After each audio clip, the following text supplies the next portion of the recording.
that when you use these steps, darling, you come back to this channel and you'll be giving testimonies. Hey Gracelings, welcome back to the channel. My name is Grace and my channel's name is Graceling. If you're tuning in for the first time, you are welcome. And if you're a returning subscriber, hey girl, I see you. We are talking about getting rid of the hyperpigmentation. Okay, let's jump right into the video. Now, kojic acid, it is one beautiful ingredient that is naturally derived. This is one ingredient you see in so many skincare products, from serums to cleansers to moisturizers. It is one powerful ingredient that you are assured would help clear your hyperpigmentation. Some people react to kojic acid because it can be a lot if not used in the right way. Now, in today's video, I will share with you how to use this kojic acid properly, and specifically how to use kojic acid soaps. For me, these are the ones that really target the hyperpigmentation. The first thing is to leave it on your skin for 1 to 2 minutes. Now, my sensitive skin girls will be like,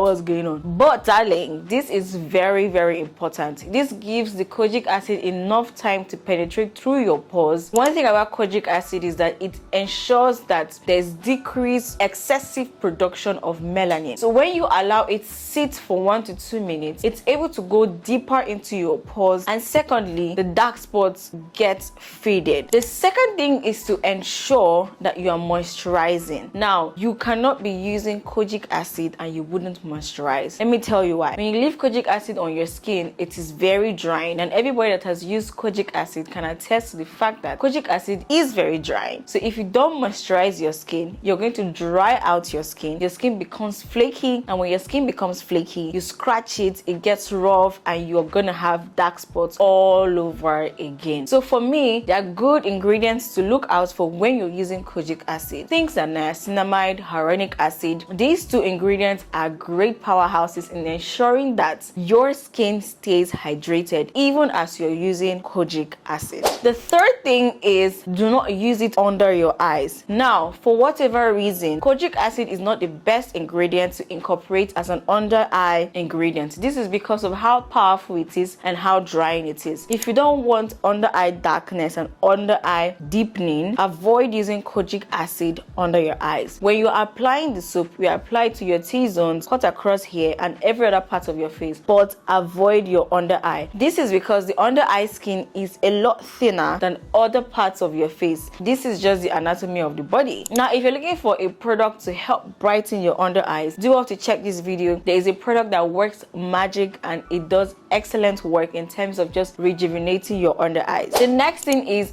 do not use it every day. Like I said, in as much as kojic acid is such a beautiful ingredient and is such a great addition to help reduce hyperpigmentation, it does not mean you should abuse it. If you abuse kojic acid, it is going to dry out your skin, and this will lead to excess oil production. And for my oily skin sisters, that's the worst thing that can actually happen to you, because your skin is going to overproduce oils, you're going to clog your pores, you're going to break out, and you're going to have even more spots. We do not want that. The final thing I'm going to say is to make sure you are using a sunscreen when you're going outside, and even during the day when you're inside your house. We cannot overemphasize the importance of using a sunscreen. It protects you from the UV rays from the sun. It is the one key ingredient that if you are not using and you have hyperpigmentation on your skin or your body, then you have not started the process. You are playing, because after doing everything you have done, only for you to go out in the sun hits you on your face. People who use certain crazy acids that do not protect their body from the rays of the sun, they're the ones that come down with skin reactions like these, and you don't want something like that. Please protect your skin, especially if you're using kojic acid on your face. This is one part of your body that never really gets covered, except for certain religions that get to cover a bit of their face or their entire face. But for you and I, whose faces are always exposed to the sun, you have to protect it. You wear clothes to cover your body, but your face is most likely always exposed, as well as your neck. So make sure when you're using crazy acids, as aside even kojic acid, glycolic acids, and other AHAs and BHAs, do well to put on sunscreen. Now you're going to ask, Grace, what is the best sunscreen for me to use? There is a video up here linked for you to know the best sunscreen based on your skin type. You always have to purchase products based on your skin type and not just any random recommendation. If you made it to this point, let it not be your last. Please click that subscribe button.